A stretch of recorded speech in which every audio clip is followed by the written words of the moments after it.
Olá, boa tarde, Rio de Janeiro. Falamos ao vivo aqui da base operacional da Prefeitura, aqui justamente na Regional Administrativa, como vocês podem ver, aqui a base da Força Tarefa que a Prefeitura montou em Irajá, tamanho caos que se instalou por toda a nossa cidade. Eu, Isabelle Benito, vou apresentar hoje o SBT Rio direto aqui, onde as pessoas estão trabalhando, estão ajudando quem mais necessita. A gente está vendo aqui, ó, atrás a gente tem guardas municipais, homens da Prefeitura, todo mundo a postos. Daqui a pouco eu vou explicar para vocês como funciona essa base operacional aqui da Prefeitura. Teremos o secretário da Casa Civil que coordena toda essa força-tarefa. Quem são as pessoas mais atingidas? Quem foram as famílias que estão desabrigadas, desalojadas? O porquê que tudo isso aconteceu aqui na nossa cidade do Rio de Janeiro? A gente tem imagens do helicóptero, da situação que está a nossa cidade hoje pela manhã. Todo mundo lembra como que foi o caos de ontem. Como vocês podem ver, as imagens ainda são desoladoras. Por mais que a chuva tenha cessado, quando ela baixou, aqui embaixo a gente vê lixo, tudo destruído em partes principalmente de Irajá. Por que Irajá foi escolhido como posto prioritário da Prefeitura? Isso porque o bairro foi o local mais atingido da Zona Norte. Você tem aí imagens dessas localidades, as mais atingidas, onde muitas vezes ontem o socorro não conseguiu chegar. A gente está vendo imagens, principalmente dos locais onde não só lama, mas como também entulhos, pedaços de madeira, restos de construção, tudo foi para dentro das casas. Juro para vocês, gente, ontem eu imaginava que o desastre era grande, mas não imaginava que teria atingido tantas pessoas, tantas famílias por telefone. A gente não conseguiu ter essa dimensão. Você está vendo aí as imagens do nosso helicóptero. Você que está chegando agora, o SBT Rio é assim. É jornalismo, prestação de serviço, a gente vai onde o povo está e onde o povo precisa. Se você é de Irajá, quer contar a sua história, a gente está aqui na Regional Administrativa. Você pode chegar aqui para falar ao vivo a sua reclamação, pode ligar para a nossa redação, pode contar a sua história, que a gente vai contar a história de quem precisa, de quem neste momento precisa do socorro da Força Tarefa. E o repórter Cid Marcos acompanhou o resgate desesperado de muitas pessoas, não só aqui, como também em Acari, um dos bairros mais atingidos, que ficou debaixo d'água, tá? Ele também vai mostrar pra gente a situação na Baixada Fluminense. Daqui a pouco, mais detalhes da Baixada. Roda a reportagem de Cid Marcos. A água estava batendo aqui no peito. Essa é uma das ruas aqui do bairro que está completamente alagada. São centenas de moradores que estão ilhados, não conseguem sair de casa. Daqui mesmo a gente consegue ver o pessoal ali em cima. Aqui também, a mulher com 2 crianças. Sua casa é a casa de baixo aqui? Casa de baixo, sim. Não tem como ficar lá? Não tem como, tá tudo cheio d'água. Perdi tudo, geladeira, fogão, máquina de lavar, tudo. Diante de tanto prejuízo, restava salvar vidas. Aqui os bombeiros estão tentando chegar com essa moradora até a casa dela, porque o marido dela está operado, está de cama. Perdi todo o material, perdi tudo. Que material que a senhora perdeu? Material de hemodiálise peritoneal que ele faz. Francisco, o marido de Salete, estava no quarto. Foi resgatado com a ajuda de uma cadeira de rodas. Sufoco, meu Deus do céu. Sufoco tremendo. Ninguém merece. Dói, né? Dói muito, é muito doído. Carregado escada abaixo, veio o alívio. Ainda bem que ele foi resgatado. A cada segundo, um resgate dramático. Morador resgatando morador aqui. Olha aqui essa senhora, olha a senhora, a situação dela. Olha essa senhora, olha o rosto dela. Olha o rosto dela. Uma senhora já bem de idade, meu Deus. Passando esse sufoco aqui. Dona Judite, de 82 anos, chegou em terra firme, exausta. Tá descalça, toda molhada. Isso é um absurdo. Dentro de casa não sobrou nada. A senhora estava sozinha em casa? Não, estava com meu velho. E ele, como é que ele tá? Vamos buscar ele agora. A senhora teve muito medo? Eu tive medo, sim, mas minha fé tão pura em Deus, tão grande naquele Pai que está no reino do céu, que eu parece que estava salvo como estou, graças a Deus. É isso sempre, o repórter Cid Marcos conversou comigo e ele falou justamente de toda essa emoção que ele sentiu durante esse resgate. A gente tem aí imagens ao vivo neste momento, aqui de Irajá, o nosso helicóptero. Alô, comandante Marcelo, muito obrigada mais uma vez por mostrar pra gente. Hoje é o comandante Souza, mudou aqui, comandante Marcelo tá em casa assistindo, um beijo pra você, comandante Souza, hoje mostrando a situação do bairro de Irajá. Hoje a gente tá vendo muito lixo na rua e daqui a pouco a gente vai trazer mais informações de toda essa situação. Nosso helicóptero percorrendo toda a região da Zona Norte. Eu vou conversar, eu estou aqui com o secretário de Obras, Alexandre, já está aqui do meu lado. A gente vai fazer, pode piscar aqui, secretário, a gente vai fazer um rápido intervalo e vai voltar com as novidades, o que está sendo feito neste momento em primeira mão na cidade do Rio de Janeiro. Eu volto daqui a pouquinho. Tamo de volta, tamo junto, essas são imagens aéreas de uma localidade aqui em Irajá, tô vendo próximo, muito próximo a posto de abastecimento, a gente tá vendo muito lixo pelas ruas. Hoje foi possível ter uma dimensão do que ontem a gente estava mostrando submerso, agora sim a chuva baixa, a gente consegue ver os prejuízos dos moradores e também da prefeitura, porque não, que vai ter que dar conta de tudo isso. Por isso aqui ao meu lado, uma dessas pessoas importantes que está sendo feita nessa força-tarefa, que é o secretário Alexandre Pinto. Secretário, o senhor chegou agora aqui nessa base regional, nesse posto avançado para ajudar essas pessoas. São 13 localidades. O que está partindo? Como que funciona exatamente aqui? Boa tarde. Bom, boa tarde. Na verdade, aqui, desde ontem, a partir de meio-dia, nós montamos uma base nesse local para todas as tomadas de decisão desse nosso plano de contingenciamento que nós temos aqui nessa região. A região da Zona Norte, principalmente esses 3 bairros, né, que compreende aí desde Jardim América até Parada de Lucas, foram os bairros mais atingidos durante essas chuvas que ocorreram na madrugada aí do dia 11. A gente está vendo essas imagens assim, são desoladoras até para o próprio secretário de Obras, que já deve estar ao par de tudo, né, secretário? Depois que essa água baixou, o negócio ficou feio mesmo, né? Muito feio, na verdade as imagens são muito chocantes, a gente vendo de perto e de cima também. Eu sobrevoei ontem e hoje para ter noção exata do tamanho do impacto das chuvas, né? E as pessoas perderam muitas coisas, perderam muitos utensílios e muitos móveis e eletrodomésticos, né? Mas a prefeitura está dando todo apoio, com a Secretaria de Desenvolvimento Social também. Estamos indo com as assistências sociais em casa a casa, verificando o que as pessoas precisam e dando todo o apoio necessário num momento triste como esse. O que o secretário de Obras, nesse momento, o que a sua alçada é capaz de fazer de forte, eu falo mais prática, de forma mais efetiva para as pessoas, para atingir diretamente, para ajudar essas pessoas? O que a Secretaria de Obras pode fazer numa hora dessa? Bom, nesse momento a Secretaria de Obras, né, junto com a Secretaria de Conservação e a Conlub, temos mais de 400 operários e mais de 60 equipamentos fazendo limpeza, principalmente as limpezas das ruas, retirando muito material que está na rua, muito lixo, muita terra e principalmente retirando esses materiais que as pessoas colocaram para fora de sua residência. Além disso, também estamos aí no momento em 4 rios, fazendo já limpeza desses rios, né? Como que é essa limpeza, só para a gente ter uma noção, é drenagem? Porque muitas pessoas acabaram ligando para a gente, o Rio Acari, por exemplo, que é uma grande preocupação. Hoje eu atendi no Disque Dedo na Cara, muitas pessoas falam, Isabelle, mas a gente olha para o rio, abaixa a chuva, a gente olha para o rio, dá um medo danado. Como que é feita essa limpeza? Ela é efetiva ou é apenas uma medida paliativa? Não, a limpeza é efetiva porque com chuvas como essa, muito material vem, né? Vem pelo próprio rio e sedimenta nesses pontos mais baixos. Essa região são as regiões mais baixas da cidade do Rio de Janeiro.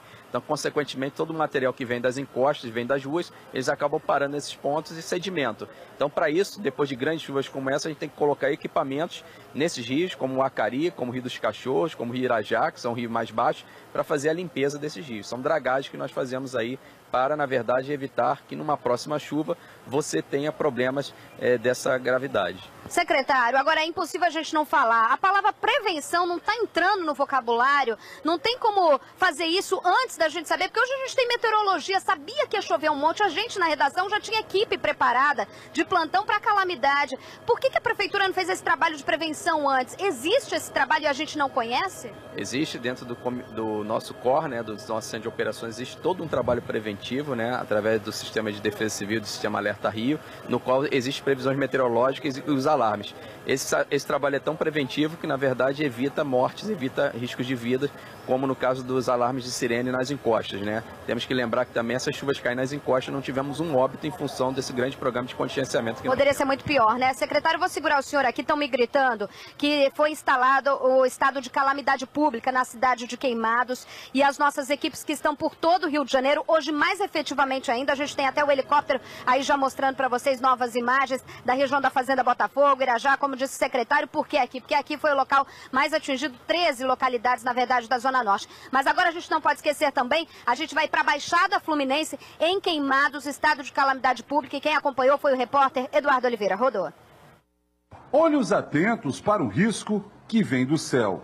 Para mim, Natal acabou, festa, tudo acabou. Casas destruídas, sonhos desfeitos. Para os moradores desta avenida em Queimados, só resta esperar que a chuva não chegue mais uma vez com tanta força. De acordo com as informações do secretário de Defesa Civil aqui do município de Queimados, Machado Lais, todos os moradores que vivem aqui na Avenida Beira Rio não vão poder mais voltar para casa. Tristeza, né? Bens materiais, tudo bem que a vida foi mais importante, mas os bens materiais, até agora os governantes nada, porque falou que é a natureza. Olha, do nível do Rio Abel até o alicerce desta casa são cerca de 3 metros. A água chegou mais 2 metros aqui nesta casa. Eu só acordar ver meus netos afogados, eu acho que eu me mato também. Eu vou descer para tentar mostrar para quem está em casa o que aconteceu aqui. A sensação, literalmente, é de que teve um tsunami em toda essa região. O Rio Abel, ele corta vários pontos aqui do município de Queimados. E olha só a quantidade de lixo que ficou preso aí, essas árvores, pedaços de madeira que foram praticamente levados pela correnteza do rio durante a chuva que caiu ontem aqui. A maioria das casas à margem desse rio, nesse bairro, sim, foram interditadas. Já foi decretado estado de emergência aqui no município de Queimados. Quase 2.000 pessoas ficaram desalojadas. A maioria resolveu ficar na casa de amigos ou parentes. Quem não teve para onde ir foi acolhido em 2 escolas do município, onde as doações não param de chegar. Eu perdi tudo na minha casa, entendeu? Móveis, televisão, minha casa encheu tudo. A minha esperança era sair daqui e ir para a casa social. Nós vamos colocar 600 famílias no aluguel social. 300 famílias serão custeadas pelo governo do estado, 300 famílias serão custeadas pelo governo municipal. Essas 600 famílias ficarão no aluguel social, enquanto fica pronto o empreendimento nosso que estamos fazendo do programa Minha Casa Minha Vida. São 1.500 unidades que estamos construindo entre o Eldorado e o Jardim da Fonte.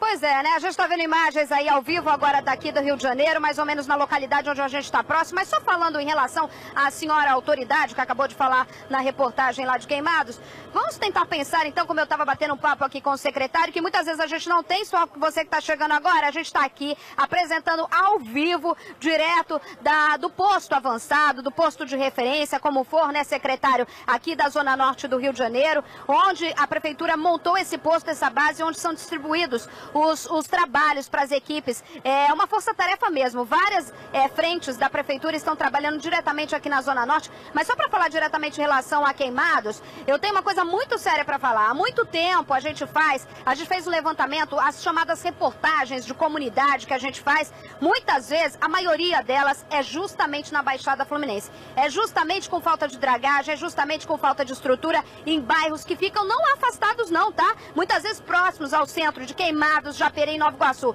Resultado, são os 3 municípios que estão em calamidade pública. Voltando a falar aqui do Rio de Janeiro, o secretário continua aqui com a gente. Apesar de todo o trabalho, eu quero agradecer vocês aqui. Secretário, me tira uma dúvida. As pessoas que perderam tudo, foi muro para baixo, levou sofá, levou a cozinha da Dona Maria, todo mundo que foi lá. O que a Secretaria de Obras, vocês podem, de forma legal, entrar e ajudar de alguma forma a reconstruir essas casas? É possível fazer isso, secretário? Olha, num fato como esse, toda a assistência social ela é dada pela prefeitura, principalmente aquele atendimento básico de primeiro momento, né? Como mantimentos, água e as coisas que as pessoas perderam, principalmente colchonetes, né? No segundo momento, a gente, com a Defesa Civil, a gente levanta esses danos físicos, né, às residências.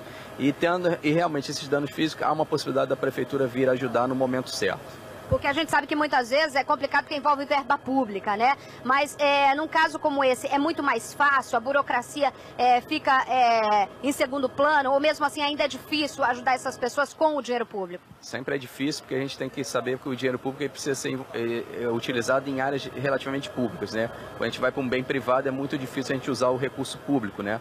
Mas em fatos de calamidade, esses fatos são de forma isolada, são vistos, são discutidos e se for necessário a prefeitura entra ajudando essas pessoas. O bom é saber que não é impossível, né, secretário? Sim, o bom é saber que não é impossível, mas tudo sendo feito com muita transparência, com muita clareza, porque a gente lida com dinheiro público. Secretário Alexandre Pinto, que está aqui, está trabalhando desde que horas, secretário? Eu, na verdade, estou aqui desde a madrugada, né? A gente está aqui desde meio-dia de ontem, pouco descanso, mas é o nosso trabalho, a gente tem que estar aqui dando todo o apoio necessário à população que está sofrendo muito no momento como esse. Tá certo. Então, secretário, agora eu vou liberar ele aqui para fazer o trabalho dele. Muito obrigada, secretário, por participar aqui ao vivo para a gente. Muito obrigada, secretário. A gente continua aqui ao vivo do posto avançado. Vou dar uma passeadinha aqui. Daqui a pouco vocês estão vendo aí imagens do nosso helicóptero, agora ao vivo pelas ruas de Irajá. Muita lama, gente. Muito carro arrastado, muita coisa feia pela frente. Mas eu vou voltar aqui comigo. Vem, Reinaldo, pode cortar aqui para mim. O que acontece? Não só, como eu falei agora, queimados. Nova Iguaçu também enfrenta uma situação muito complicada. Desde ontem a gente mandou o repórter Eduardo Oliveira, que já está conhecendo intimamente o drama dessas famílias, e agora, direto de Queimados, ele foi para Nova Iguaçu e vai mostrar para você como está a situação por lá. Rodou. O senhor Martins Mesquita da Silva, de 50 anos, tentou passar por esta ponte aqui sobre um dos braços do Rio Botas. Ele acabou sendo levado pela enxurrada. Moradores que acompanhavam toda a situação naquele momento pediu que ele não passasse, mas não teve jeito. Por que ele resolveu passar por aqui, amigo? Ele vinha descendo o morro e pedimos aí para poder não passar pela ponte, entendeu? Nesse intervalo ele insistiu na teimosia e caiu. Tentamos salvar, mas não teve como. A gente não sabe o que fazer, desesperado, uma angústia tremenda, muito difícil. É muito sofrimento. Por todos os lugares que a gente anda aqui pelo bairro Rodilândia, a gente observa que os moradores, eles estão do lado de fora, estão aqui nas ruas. Essa é a situação e o cenário dos moradores aqui do bairro. Nós permanecemos no bairro Rodilândia em Austin, uma situação de total calamidade, uma tragédia. Os moradores todos aqui do lado de fora, mas ali a gente observa, parece que tem um rio aqui dentro da varanda da casa deste senhor. Amigo, olha só a situação do senhor, totalmente cheio de lama. Eu socorrendo todo mundo aqui da rua, madrugada toda. Teve um rapaz até que faleceu por causa dessa enchente aí. A casa do rapaz João Carlos também perdeu tudo, não tem mais nada. E aqui fica uma imagem que é a seguinte: bairro novo, asfalto para rua. E a só, prefeitura de Nova Iguaçu. Só que pelo que a gente pode observar, o asfalto aqui... Nada, não chegou, não tem asfalto nenhum. Essa rua tá tudo aí, ó, tudo entupido os esgotos. Dia 20 é a inauguração, dia 20 tem inauguração, vai ter festa dia 20, inauguração. Dia 20 iria ser a inauguração, ia ser a inauguração, não é isso? Iria. Eu quero que eles façam contenção para poder socorrer a gente. O governador tem que atender a gente, cara. Ele tem que vir aqui resolver esse problema. Fizeram festa, fizeram foto, todo mundo veio aqui, é vereador, é deputado. Agora que tá todo mundo no barro, ninguém vem aqui. É isso aí, dedo na cara, né? Porque é impossível a gente pensar numa festa no próximo dia 20, uma festa da lama, né? Vamos brincar de festa da lama? É isso que eles pensam? Na verdade, pensa que a população como essa é palhaça, de continuar achando que é um asfalto novo, como diz a placa, e se de novo não tem nada. Pelo menos o que a gente tá vendo é muita lama e lama velha, tá? A gente tá vendo as imagens agora da reportagem que o Eduardo Oliveira fez. O Eduardo Oliveira tá acompanhando desde ontem. Aliás, eu quero agradecer aqui ao vivo a toda a nossa equipe de reportagem que está se desdobrando desde ontem, fazendo plantão. Vocês estão acompanhando com a gente todo o nosso trabalho, você confia no nosso trabalho, por isso daqui a pouco, se você quiser, pode vir aqui reclamar, pode vir aqui falar comigo. Eu estou ao vivo aqui direto do posto avançado na Regional Administrativa, Administração Regional de Irajá, como o Gonzaga está mostrando agora para vocês, e com imagens ao vivo do nosso helicóptero neste momento. Por favor, gente, pode cantar no meu ouvido? Onde que é agora? Fazenda Botafogo ou mais perto de Irajá aqui? Zona Norte. Zona Norte tem 13 bairros atingidos, 3 localidades mais atingidas. A gente gente está sobrevoando essas localidades. Vou chegar aqui pertinho do meu monitor para ver. Ó, você está vendo que o pessoal agora está se desdobrando para retirar o quê? Retirar tudo que perdeu de dentro de casa para ver se alguma coisa seca, se alguma coisa se aproveita aí do lado de fora das casas. As casas que muitas vezes, a maioria das casas, né, é de pessoas humildes, que já tinha dificuldades, e aí muita gente acaba perdendo já o pouco que tinha, o que era parcelado, justamente o que a gente estava conversando ontem na redação. E eu vou falar para vocês que ontem, apesar da gente estar aqui, ainda, graças a Deus, não caiu nem uma gota d'água, caiu um pinguim aqui, outro ali, mas a gente está vendo que a nuvem é preta no céu, mas não tem problema, a gente vai continuar aqui ao vivo. Mas ontem, apesar da chuva ter dado uma trégua, a volta da casa para o Carioca não foi nada fácil não, tá? Os bolsões travaram a alguns pontos da cidade, o trânsito pegou muita gente de surpresa no começo, mas no fim da tarde não. Daqui a pouco você vai ver com o Léo Santana como que foi essa volta para casa. O que eu vou mostrar agora para vocês é a revolta desses moradores diante de tudo que aconteceu. Basta registrar, menos de 24 horas de água e tudo que aconteceu por aí. Rodou. Vou gravar um vídeo pro Sérgio Cabral, pro Eduardo Paes, beleza? Olha o vídeo. Vamos se preocupar com a Copa do Mundo. Olha a Copa do Mundo, irmão. Vamos ver, vem cá comigo, vem cá. Vê a Copa do Mundo. Olha aí. Olha a Copa do Mundo. Olha como é que tá a casa. Nível de Copa do Mundo, 2014, ó. Tá certo, aí. Vou botar Eduardo Paes, Sérgio Cabral. Vem. Olha aí, dona Dilma. Olha aí, ó.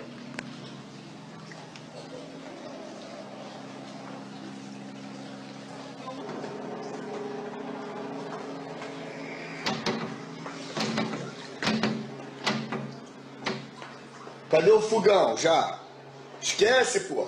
Vou pedir pro Neymar me dar um fogão novo. Vamos lá. Opa, sofá, o sofá boiando.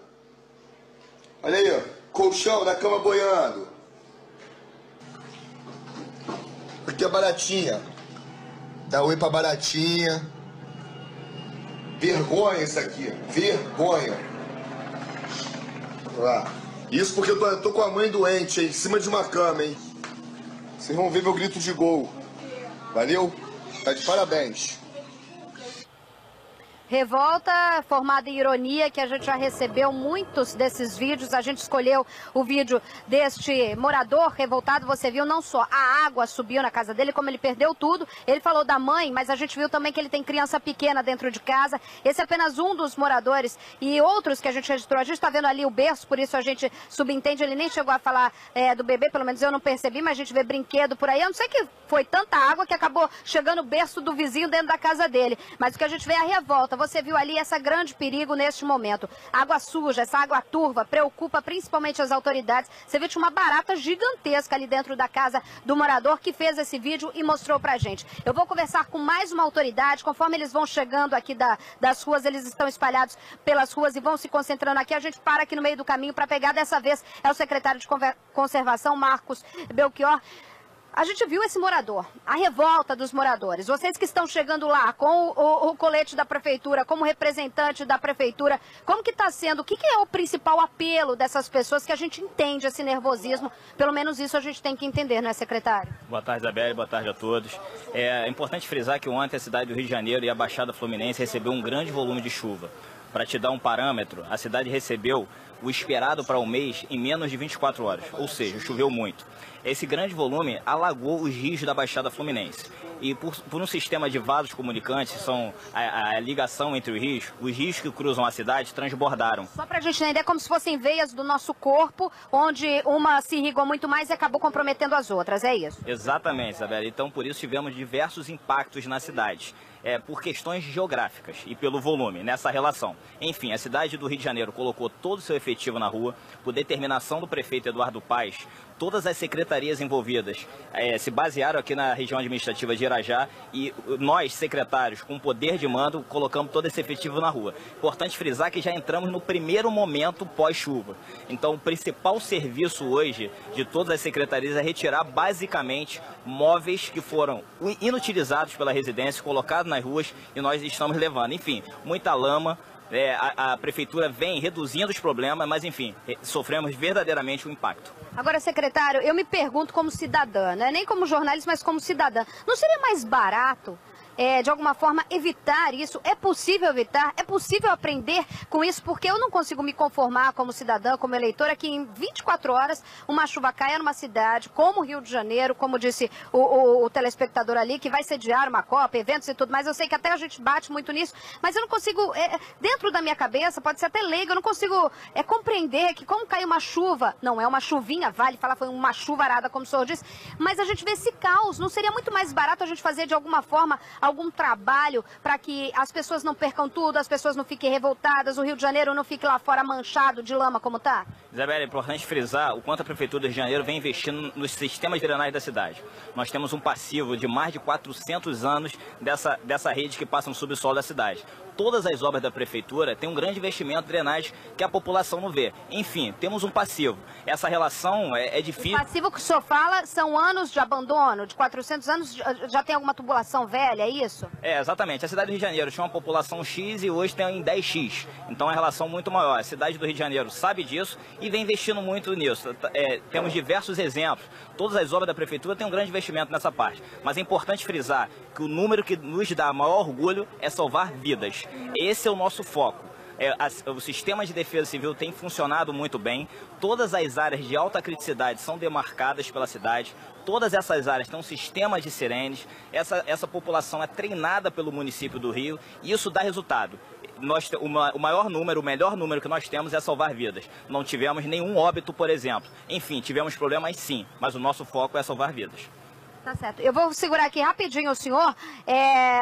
Vou voltar a falar com o secretário aqui. Quero fazer uma pergunta para ele de um bairro específico. Mas agora a gente vai mostrar para vocês o que eu falei. Ontem, até o secretário que trabalhou não deve nem ter voltado para casa, mas se voltou, viu que não estava nada fácil. Pelo menos a gente estava com medo de sair, porque o trânsito, bolsões d'água que se formaram devido ao grande volume de chuva, acabaram travando todo esse trânsito. Quem foi conferir e quem acompanhou o caos, a peregrinação do Carioca na volta para casa, foi ele, Léo Santana. Rodou.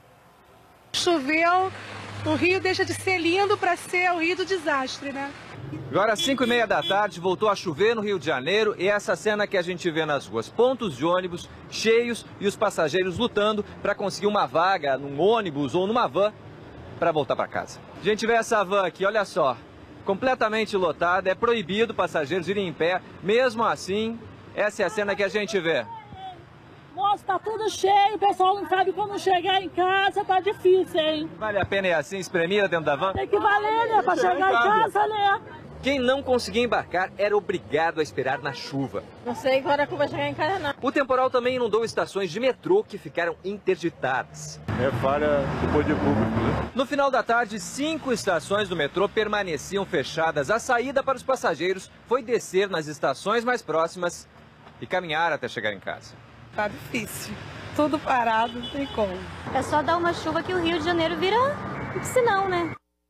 Eu fiquei com medo, meu carro é alto, tá? Por isso eu consegui passar ali no Bolsão que se formou em São Cristóvão, mas eu sei que muita gente ficou pelo caminho, muita gente hoje está acionando o seguro, tem aquela questão se é que por tragédia consegue recuperar ou não, isso tudo a gente vai ver mais daqui pra frente. O prejuízo ainda é meio que no imaginário, né? Se a gente for ver com essas pessoas, muita gente ainda se questionava ontem, será que os donos de empresas de ônibus colocaram ônibus o suficiente? Ou mesmo eles sabendo que vai ter prejuízo, não colocaram ônibus? Isso depois, gente, é tudo questão de bom senso. No caso da semana passada, táxi não pode recusar a corrida, mas o taxista falava pra mim, olha, dona Isabela, eu não vou levar a senhora, vou recusar, eu sei que é contra a lei, mas eu não vou enganar a senhora de chegar ali e a gente ficar parado e você ter que pagar do seu dinheiro. Aí tudo é uma questão de bom senso. A gente sofreu na semana passada, sofreu ontem, eu volto a falar aqui com o secretário de Conservação. Marcos, a pergunta que eu te falo é o seguinte, a gente se assusta, você falou muito bem isso, a questão de vidas, né? A gente fica pensando nas áreas de risco, a gente sabe que a gente tem um histórico de construção irregular,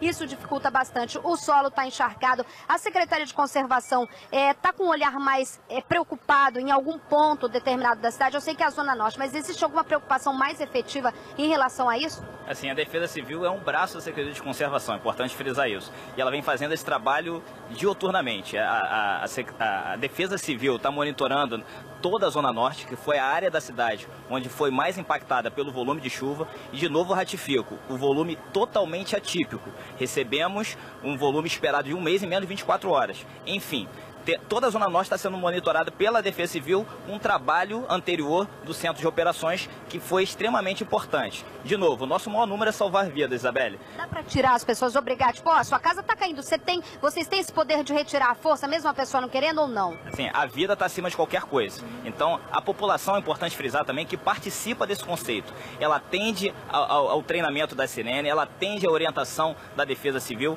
enfim, a população participa desse conceito. E, de novo, o maior número nosso é salvar vida, é isso que a Defesa Civil vem fazendo na cidade do Rio de Janeiro hoje. E a nossa família é nosso maior bem, né, secretário? Muito obrigada pela participação do senhor, tem muito trabalho aí, a gente vai liberando aqui, o secretário está liberado para trabalhar, eu agradeço a participação dele. Quem vai passando, a gente vai pegando para trazer as melhores informações. Quem tiver atingido pode comparecer aqui ao posto, daqui a pouco eu vou falar sobre isso, mas a gente recebeu uma imagem curiosa, na verdade a gente não recebeu não, pararam a nossa equipe em plena Avenida Brasil, coloca aí pra gente, fiquei impressionada, pode jogar aí, olha só, esse grupo de rapazes, eles estão retirando isso mesmo, peixe de baldes em plena Avenida Brasil. Não sei se é história de pescador não, mas eles falaram pra gente que conseguiram captar esses peixes. Aí, ó, vai mostrar pra gente no balde, em plena Avenida Brasil, muito peixe. Segundo eles, estavam passando ali pela Avenida Brasil, quando eles viram peixes pulando, eles resolveram fazer uma pescaria em meio ao caos. Agora, o que preocupa a gente, olha só essa água, eca, pelo amor de Deus, né? A gente vale lembrar que peixes em águas como essa, não é, olha só, né? A judiação também saber, peixe subir assim é possível, segundo os especialistas, que eles tenham invadido. A gente não sabe se a história é verdadeira ou não. O nosso cinegrafista parou, olhou, mas é muito, muito perigoso a gente saber que esse peixe pode ter sido consumido. Vale lembrar aí, você que vê um peixinho boiando por aí, não consome não, que a sardinha pode te dar um piriri lascado, tá?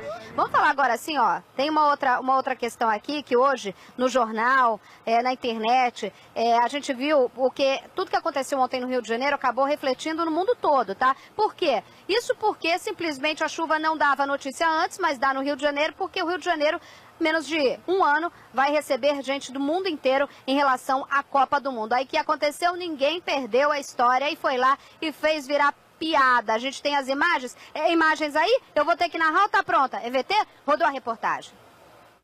A sátira começa com o transporte público, um ônibus no fundo do mar. E, na realidade, foi essa mesma sensação de quem ficou ilhado dentro de um coletivo. Talvez fosse o caso de usar um transporte aquático para fugir do trânsito. Que tal um navio? O transatlântico aportou no meio da rua, que virou um rio. Moradores de regiões alagadas nunca tinham visto isso. Uma baleia tão perto de casa, direto do filme Free Willy para a Baixada Fluminense. Já na Radial Oeste alagada, um tubarão com os dentes à mostra e ao fundo o Maracanã. Não demorou para a piada ser compartilhada. E a legenda bem que podia ser: imagina na Copa. Pois é, para quem mora no Rio de Janeiro, não sei se a piada é para muito dar risada não, né? Vale deixar bem frisado aqui, eu sei que muita gente fala, mas tem que ter o lado do bom humor, a gente tem que ter o lado de criticar e tentar de alguma forma ver o Maracanã daquele jeito.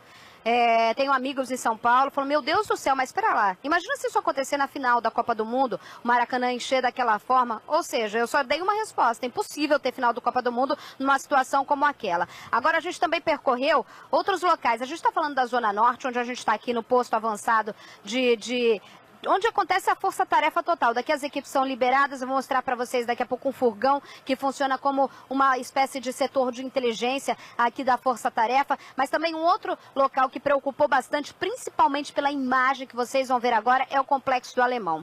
Lá as pessoas estão com medo de novos desabamentos, como aconteceu com esse prédio que eu vou mostrar agora. Rodou. As imagens são impressionantes. Um morador registra o momento exato do desabamento. No imóvel de 3 andares moravam 4 pessoas. Por sorte, na hora do desabamento, por volta das 6h30 da tarde, não havia ninguém em casa. Sei que todas as casas iam cair também. O desabamento aconteceu aqui na Rua das Torres, na localidade conhecida como Palmeira. O asfalto cedeu por completo e as casas que estavam aqui caíram lá embaixo. A gente ainda vê que o asfalto ele está completamente oco aqui embaixo. Não tem mais nada aqui. O asfalto continua cedendo e as casas ali embaixo. Olha só o cenário de destruição. 6 imóveis ficavam aqui. As famílias perderam tudo. Conseguimos tirar nada. Tava apagando ainda a geladeira. Pagar a roupa do couro, a gente saiu. E agora? Não sei, agora eu não sei o que eu vou fazer. Olha os moradores retirando tudo que podem, com medo de haver um outro deslizamento de terra ou que o asfalto volte a ceder com os imóveis em cima e que tudo venha abaixo. Tirando tudo agora, não sei onde nem eu botar. O senhor está com medo de continuar aqui? Com certeza, a gente tem que estar com medo, porque isso aí, pô, por exemplo, a vida da gente é muito caro. Trivela, mostra ali onde tem aquela geladeira. Ela está exatamente em cima dos escombros da casa do seu José Manuel. O senhor perdeu sua casa toda com tudo dentro. Não, tive algumas coisinhas, mas o resto perdeu tudo. E ficou apenas um pequeno trecho do asfalto que permanece de pé. E logo aqui está a casa da dona Dora, que a senhora chora de desespero, de medo, de tudo. Qual é a sensação que a senhora tem? Porque a sua casa pode cair também a qualquer momento. Exatamente. Ficar na rua, né? Fora. A senhora estava onde na hora do desabamento aqui? Ah, eu estava pra lá naquelas... Você viu a cena? Ah, eu vi tudo. O que você sentiu nessa hora? Um pavor, né? Um pânico. Todo mundo correndo.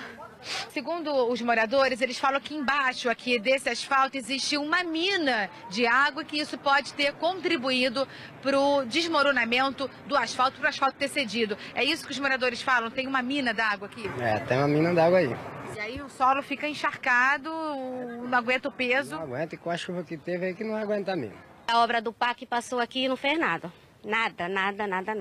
As casas que não foram derrubadas ficaram de pé, mas parcialmente destruídas, como essa que a gente vê na imagem. Os outros moradores ao redor, os vizinhos do local do desabamento, vivem apreensivos. A Defesa Civil esteve aqui e fez um trabalho de retirada dos moradores. Eles abranjaram isso aqui tudinho, tiraram essa população daqui, esvaziando esse local, garantindo segurança. Nesse trecho das Palmeiras houve um outro desabamento, só de terra. O barranco veio desmoronando lá de cima, trazendo um monte de terras, árvores, galhos e veio parar aqui exatamente nessa casa. Olha só o estado em que ficou esse imóvel. A gente vai entrar aqui, os moradores já até retiraram todos os móveis daqui e olha só, aqui ficava o banheiro da casa. O Trivela vai mostrar pra gente onde veio parar a montanha de terra e mato. O banheiro ficou completamente destruído. Aqui, nesse cômodo, ficava um quarto e por muito pouco, esse barranco não derrubou a parede do imóvel. O morador dessa área aqui sofre há bastante anos aqui. Que é comum cair casa aqui. Aqui é comum.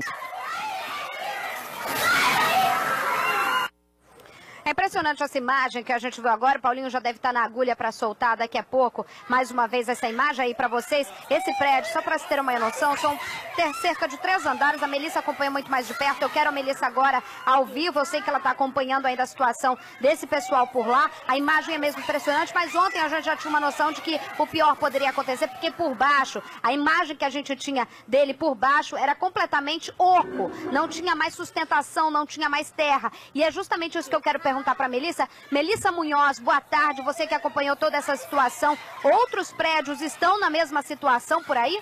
Oi, Isabelle. Boa tarde. Realmente é uma imagem impressionante. Hoje de manhã, a nossa presença lá no Alemão, realmente foi muito comovente ver todo o estrago, todo o prejuízo que esses moradores tiveram. A gente...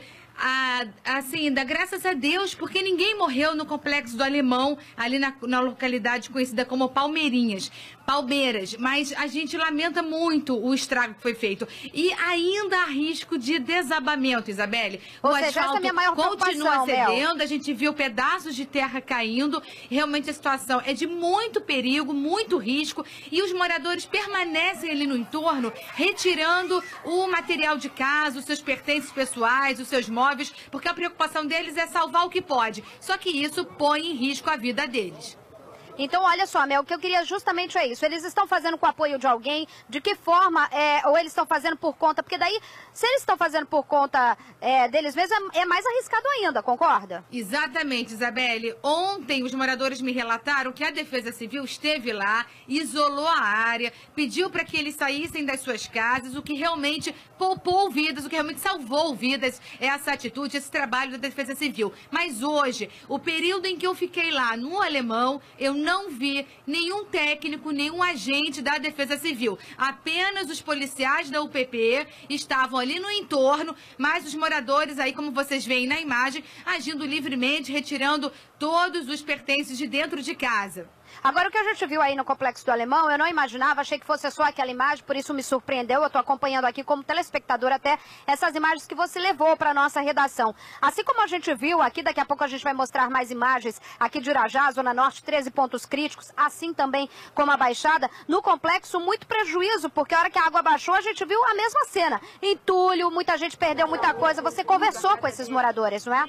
Pois é, Isabelle. E nessa região, quer dizer, 6 casas foram morro abaixo. A imagem que mostra o momento exato do desabamento, aquela residência tinha 3 andares. 4 pessoas moravam ali, quer dizer, 6 famílias estão desabrigadas. E a última residência que a gente mostrou na reportagem, em que caiu também um barranco em cima de uma casa, ali aquela região é conhecida como Zona da Morte, porque não é a primeira vez que uma casa, que o morro desaba ali em cima das casas. Área de alto risco, né, Melissa? Agora, essa imagem que a gente viu agora que o Paulinho colocou, desse prédio, a informação que chegou para mim é que lá moravam 20 famílias. Você conseguiu confirmar isso?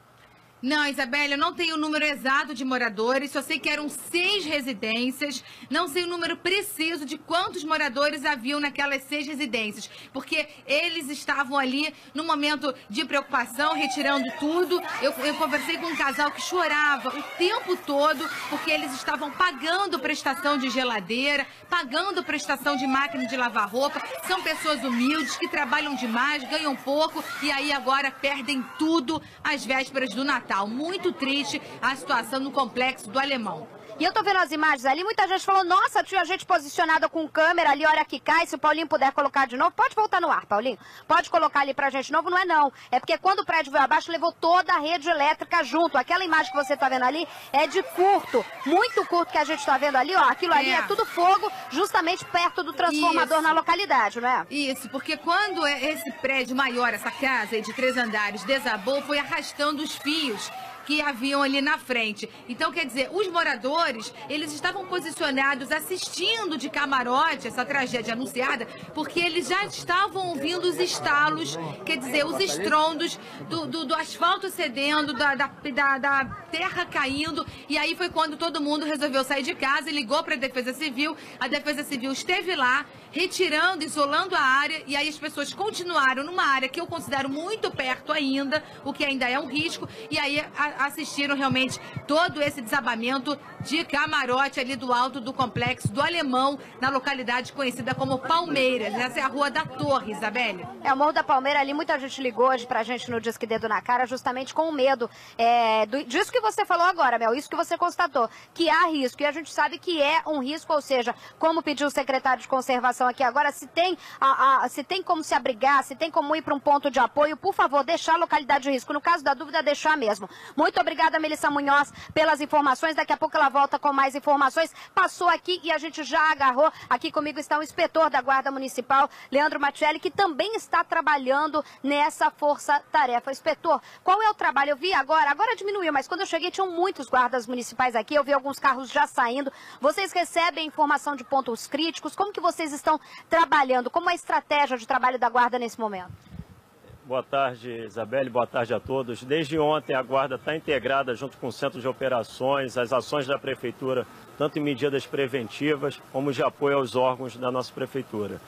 A Guarda está com um contingente aqui na Zona Norte de mais de 300 homens, especificamente cerca de metade desse efetivo, 150 homens, diretamente envolvidos nas ações na área da Zona Norte. Que ações são essas? É basicamente no trânsito ou a situação, como diz que é força-tarefa, a gente faz o que nem é da nossa alçada? A Guarda Municipal está trabalhando diretamente só com o trânsito ou o senhor liberou homens para outro tipo de serviço? A Guarda está apoiando os bloqueios de trânsito, onde nós temos máquinas pesadas na rua da Prefeitura operando, caminhões, e também no apoio logístico. A Guarda, desde ontem, tem feito o transporte logístico de água, colchonetes, nos pontos de apoio. Ou seja, o trabalho de levar da necessidade, o que é o que eu estou falando agora, sai um pouco da alçada, mas de alguma forma são homens que podem contribuir e podem ajudar. Eu sei que o senhor monitora muito essas questões do trânsito na Zona Norte. Agora, existe um ponto de maior preocupação que a gente pode informar o pessoal de casa, evitar alguma localidade? Existe alguma localidade que deve ser evitada mesmo se a pessoa puder?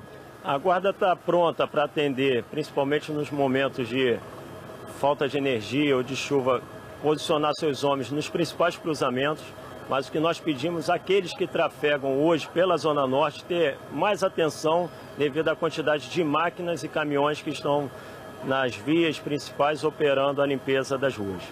Tá certo. Vou pedir para o senhor segurar aqui rapidinho que eu vou fazer uma outra pergunta, mas agora a gente vai ver a reportagem, porque hoje também recebi muita crítica em relação ao uso do helicóptero. Isso mesmo, ontem a gente viu muita gente embaixo d'água e saiu uma reportagem que acabou causando mais uma vez a revolta das pessoas em relação ao uso, devido ou não, do governador Sérgio Cabral em relação ao helicóptero. A gente fez uma reportagem sobre isso para explicar bem. Rodou. Voar, voar, subir, subir. Voar definitivamente é o esporte predileto do governador do Rio, Sérgio Cabral.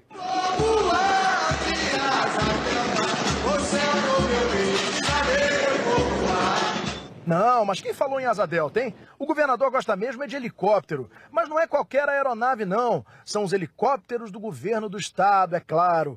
Tanto é que, depois de um tempo sem voar, Sérgio Cabral voltou com corda toda. Ele e a família utilizaram helicópteros oficiais por 7 domingos consecutivos, no período entre os dias 13 de outubro e 30 de novembro. O trajeto, o mesmo de sempre. Deslocamento entre Mangaratiba, onde o governador possui uma bela casa, e o Rio de Janeiro. Viajaram, além de Cabral, a mulher, os 2 filhos dele e uma babá.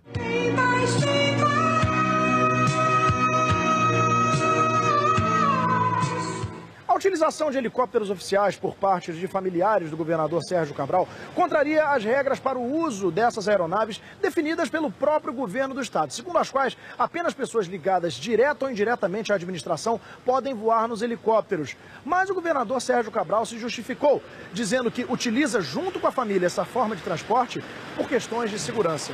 O fato de ser governador me impõe para enfrentar a segurança pública, para enfrentar a marginalidade, para enfrentar o tráfico de drogas. O gabinete militar me impõe a mim e a minha família restrições e eu tenho que segui-las, por uma questão de segurança. A farra da turma do governador com os helicópteros oficiais não é novidade. Em julho, a revista Veja já havia denunciado que Cabral utilizava os helicópteros oficiais sem qualquer constrangimento. Até mesmo o cachorro do governador, o Juquinha, era transportado no trajeto Rio-Mangaratiba. E parece que não é só o governador que se amarra em voar, não, hein? O secretariado dele também. Segundo o colunista Lauro Jardim, da revista Veja, 2 secretários vão voar para bem longe ao final do governo, no ano que vem. Regis Fichtner, chefe da Casa Civil, e Sérgio Cortes, responsável pela pasta da saúde, estão de malas prontas e vão morar no exterior. Ou seja, vão voar em definitivo para bem longe. Vão fazer falta? Nenhuma. Não tá fazendo nada, você tá levando dinheiro. O que falta ele vai fazer pra mim, não vai pra você, vai? Nenhuma, nenhuma, nenhuma.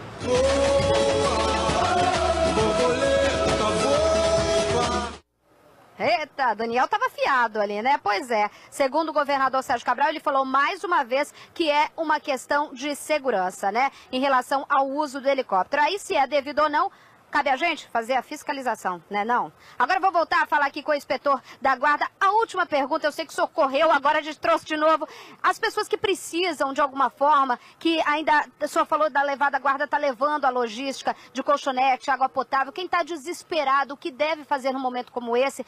Vocês atendem ao chamado daqui do posto, eu sei. Existe uma localidade onde vocês estão atendendo de forma mais efetiva diante da necessidade?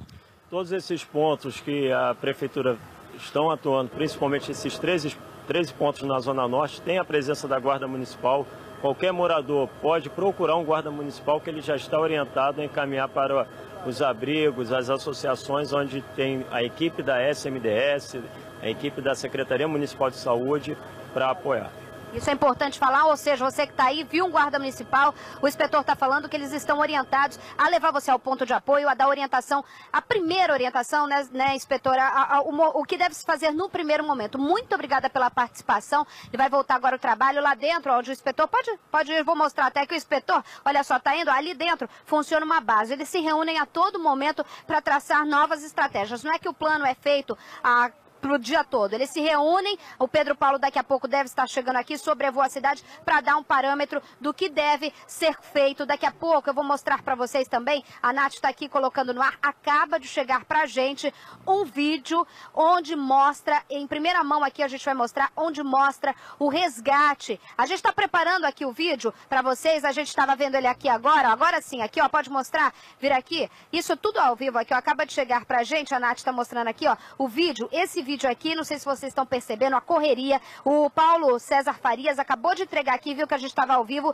ele filmou o resgate, o desespero dos bombeiros para resgatar esse homem que está aqui na maca. Esse homem é uma das vítimas da chuva, é o policial militar de 31 anos que acabou morrendo de mal súbito em plena Avenida Brasil ao ver o carro dele encher d'água. Aqui a gente tem as imagens exclusivas para vocês, por isso a gente está rodando. Aqui, pode dar play de novo, Nath? A gente está mostrando aqui, ó, o Pedro Paulo explicou pra gente que, na verdade, aqui começou uma correria, ele estava no meio da água, as pessoas pedindo socorro, só então depois perceberam que tinha uma pessoa passando mal, acionaram o corpo de bombeiros e aí acabaram retirando este homem, mas infelizmente ele não resistiu, um policial militar de 31 anos, esse é o vídeo do resgate dele, que o Paulo César, agradeço o Paulo César que trouxe aqui pra gente, viu que a gente estava ao vivo e acabou trazendo o vídeo pra gente mostrar aqui em primeira mão no SBT Rio. Agora você vai ver, a gente mostrou toda a situação de Irajá, e que aqui foi um dos pontos mais atingidos, e hoje pela manhã as nossas equipes de reportagem foram por terra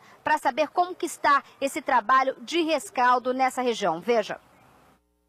As imagens feitas pelo helicóptero do SBT mostram a grande quantidade de lixo e lama na região de Irajá, que, de acordo com a prefeitura, foi a mais atingida da cidade durante o temporal desta quarta-feira. A prefeitura do Rio de Janeiro estabeleceu a região de Irajá e bairros adjacentes como áreas prioritárias de ação de suas equipes. Este prédio, onde funciona a subprefeitura da região, virou uma base operacional e foi montada aqui uma força-tarefa que reúne 400 homens de diversas secretarias e 50 veículos, entre caminhões e pás mecânicas. O trabalho desse grupo já começou em 13 localidades atingidas pelas chuvas, onde foram registrados alagamentos e outros transtornos. Presença de garis, varrição, limpeza com caminhões-pipa para que a gente pudesse limpar completamente esses bairros que foram mais afetados, ali, os mais próximos aos rios. Em Acari, as ruas ficaram inundadas. Nesta casa, a água chegou a quase 2 metros de altura. Desespero para quem perdeu tudo que tinha. A limpeza dos rios Acari, Irajá, Lucas e Cachorros já começou. Houve transbordamento destes rios ontem, o que agravou ainda mais a situação nos bairros próximos. Se der qualquer tipo de chuva, agora mesmo a meteorologia não dando qualquer sinal de que nós tenhamos esses episódios de chuva que nós tivemos no dia de ontem, esse acumulado que fica de chuvas, com novas chuvas, nós não voltamos a ter problemas com esses rios. Por causa da grande quantidade de água poluída que invadiu ruas e residências, existe agora a preocupação com surtos de doenças pós-enchente, como a leptospirose e outras. Medidas já estão sendo tomadas. Até o presente momento, nós fizemos cerca de 95 interdições dessas vistorias que nós fizemos, mas continuamos fazendo e algumas intervenções imediatas, emergenciais, para sanar pontos de emergência, principalmente de deslizamentos. E a gente volta a falar aqui da Regional Administrativa, Administração Regional, nunca acerta esse nome, mas tá bom, é o posto avançado aqui de Irajá, onde essas equipes estão saindo. Quem está desde amanhã aqui acompanhando a saída dessas equipes, indo aos locais mais complicados, é o repórter Daniel Penafirme, que está aqui comigo. Dani, você falou de uma questão muito complicada ali para essas famílias, que muitas vezes nem a gente se dá conta, no desespero de entrar na casa, de ver o que perdeu, é a doença, é o pós-enchente. O pós-enchente pode ser muito mais perigoso perigoso, é isso? Boa tarde. Verdade, Isabelle, muito boa tarde. Um problema muito grave. Tem leptospirose, vários problemas de pele, cólera, hepatite. São as doenças que as pessoas contraem nesse período pós-enchente, porque entraram em contato com a água, ou então porque pisaram na lama que vem de dentro das valas do esgoto. Enfim, a população deve tomar muito cuidado a todo momento. O pessoal passava por aqui levando água limpa, levando medicamentos, aquelas pastilhas de cloro pequenas que servem para que as pessoas coloquem na água antes de consumir. As pessoas estavam saindo daqui com esse trabalho. Hoje pela manhã você chegou muito cedo aqui. Essas equipes estavam fazendo esse trabalho, essa preocupação também não só com a limpeza do local, mas com essas pessoas, com a saúde delas. O que eles eram? Essa é uma informação nova. O que eles levavam daqui, Daniel? A todo momento saíam daqui as equipes da prefeitura com materiais de limpeza, com água limpa, para irem até esses locais, fazerem a limpeza nas caixas d'água, limpeza nas paredes, porque a lama fica nas paredes das residências. A todo momento essas pessoas saíam daqui com esses kits, né, contra aí esses kits de prevenção desse tipo de doença pós-enchente, para que fossem levados esses kits até a população. É muito simples, Isabelle, basta ferver a água que vai consumir e também colocar as pastilhas de cloro. Você pode achar isso em qualquer farmácia, é barato, é coisa de 30, 50 centavos e evita doenças como hepatite, cólera e leptospirose, que pode até levar à morte. Isso sem falar que o Daniel percorreu aqui essa área e a gente pode até achar durante o dia aqui, ó, não tem água nenhuma, até que tá limpinha a rua, mas quando a água sobe, né, meu amigo, e baixa, aí você vê que a gente vive num local nada, como dizia a minha mãe, local bem do insalubre, né? É verdade, a coisa fica entranhada, porque a água baixa, mas fica na sujeira que fica na parede, por exemplo, e a parede o sujeito não vai limpar agora porque não é a prioridade é o chão. Fica na parede, fica na caixa d'água, fica embaixo do tampo de madeira, da mesa, da cozinha, enfim, as pessoas têm que ter muito cuidado com a limpeza nesse momento e ao terem qualquer tipo de contato com essa lama, com esse material, lavar as mãos, higienizar os pés, mãos, a pele, enfim, não dá para dar mole nesse momento. Tá, a gente vai qual reportagem, Diego? Estão me cantando aqui? A gente vai mostrar agora uma reportagem, daqui a pouco o Dani, meu companheiro, tá aqui, tá ficando magrinho, hein? Ó, estamos cabendo na tela junto aqui, ó. Daqui a pouco a gente tá cabendo na tela. Quase igual. Olha só, agora a gente vai mudar um pouquinho de assunto para trazer também informações para você. Hoje pela manhã a gente tá vendo a repercussão. O secretário Júlio Lopes, secretário de Transportes Júlio Lopes, ele foi responsabilizado por aquele acidente dos bondes. Qual, Isabelle? É aquele que já aconteceu há muito tempo e demora pra gente saber quem é o culpado. Veja na reportagem. A ação civil pública de improbidade administrativa é contra o secretário estadual de Transportes, Júlio Lopes, o presidente da Companhia Estadual de Engenharia e Logística e a diretora responsável pela operação da Central dos Bondes. Os três foram responsabilizados pela 2ª Promotoria de Justiça de Tutela Coletiva da Cidadania pelo acidente com um bonde que deixou 6 mortos e 57 feridos em agosto de 2011. O Ministério Público também exige o ressarcimento aos cofres públicos. O secretário de Transportes pode ser obrigado a devolver mais de 6 milhões de reais ao Estado. O promotor sustenta que era uma tragédia anunciada por causa da degradação do serviço e da falta de manutenção no transporte. A assessoria do secretário disse que Júlio Lopes desconhece a ação. Em Santa Teresa, os moradores comemoram a decisão. Eu tenho que pagar em dobro, não é isso? Ele foi o responsável, por tudo que aconteceu. Eu acho que está certo. O Ministério Público está cumprindo a sua função. A gente que mora aqui sabe a bagunça que eles deixavam isso aqui, porque a ideia deles era liquidar com o bonde, porque esse governo só trabalha para turista, não trabalha para quem mora na cidade. Meu amigo, aí você vai me falar, e o bonde tá circulando? Não. Muita gente tá perdendo dinheiro com o turismo? Tá. Muito morador tá perdendo com o transporte? Tá. E depois de tanto tempo, as pessoas ainda choram as mortes, é claro. Eu lembro muito bem que eu cobri essa reportagem. Como repórter, eu fui até o local, fui até o bonde. A família de quem conduzia ficou revoltada que tentaram de alguma forma, nas entrelinhas, falar que ele era o culpado. E agora a gente tá vendo... Demora, mas não falha, é isso que a gente vai falar. Eu tô aqui, continuo aqui com o meu amigo Daniel Penafirme, que daqui a pouco vai conversar com a gente. Ele que percorreu outras áreas, são 13 áreas, né, Dani, aqui na região, na Zona Norte, 13 áreas que esse posto está atendendo, né? Exatamente, 13 áreas, sendo que em 7 delas o trabalho já começou a ser feito ontem e nas outras 6 nessa madrugada. Tá certo. A gente vai fazer um rápido intervalo e o SBT Rio volta? Já!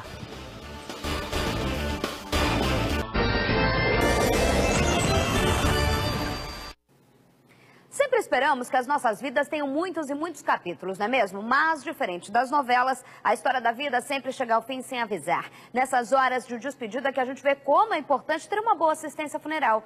Com a assistência funeral Rio Pax, você e a sua família têm todo o apoio e a melhor infraestrutura para a realização de funeral livre de constrangimentos e despesas imprevistas. A Rio Pax tem planos a partir de R$2 por dependentes e sem limite de idade. Isso mesmo, apenas R$2 sem limite de idade, incluindo crematório. Para não associados, funerais é até 12 vezes sem juros no cartão de crédito, incluindo também o crematório. Faz o seguinte, ligue agora e associe-se já, 2187 1100, 2187 1100. Afinal, nunca se sabe quando a história da vida vai acabar. Rio Pax, com você nos momentos mais difíceis. E a gente sabe que em momentos de crise, o que mais tem, né, Dani, é solidariedade, né? Eu e o Daniel, a gente está aqui, ó, com o pessoal da comunidade evangélica Marca de Cristo. Rapidamente, onde o pessoal pode doar para vocês fazerem a distribuição? Isabelle, estamos indo para Queimados, para Auschwitz, para Nova Iguaçu. Você quiser ser voluntário conosco, meter a mão realmente em enxada, para ajudar aquele que precisa de ajuda. E você pode enviar seus donativos para a Avenida Braz de Pina 714 aqui na Penha. Avenida Braz de Pina 714 aqui na Penha. E muito obrigada. Falando em Cristo, eu conversei com uma pessoa maravilhosa, que é a Aline Barros, e amanhã você vai ver a reportagem exclusiva e completa com essa minha amiga, que é claro, eu vou falar com ela de toda a carreira, da Palavra de Deus, do novo trabalho, mas também de ser mãe. Veja o que ela disse, só um trechinho. Confessei pra ela, eu virei sua fã depois que eu virei mãe. Ela falou, entendi tudo. De um homenzinho torto, a Bíblia encontrou, e tudo que era corpo, Jesus endireitou. Eu sou mãezona. Transforma a minha vida, me faz um milagre. Você viu aí só um trechinho, amanhã tem mais a reportagem completa. Eu tô aqui com meu amigo Daniel, a gente vai continuar trabalhando com mais informações, né, Dani? Vamos ficando por aqui? Vamos ficando por aqui, amanhã mais informações na SBT Rio, esse sucesso de audiência. Muito obrigada, Daniel, muito obrigada a toda a minha equipe do fundo do meu coração, é isso, ó, o reflexo é isso. Equipe competente, jornalismo... na veia! É isso aí, eu vou ficando por aqui, amanhã tamo junto, tchau!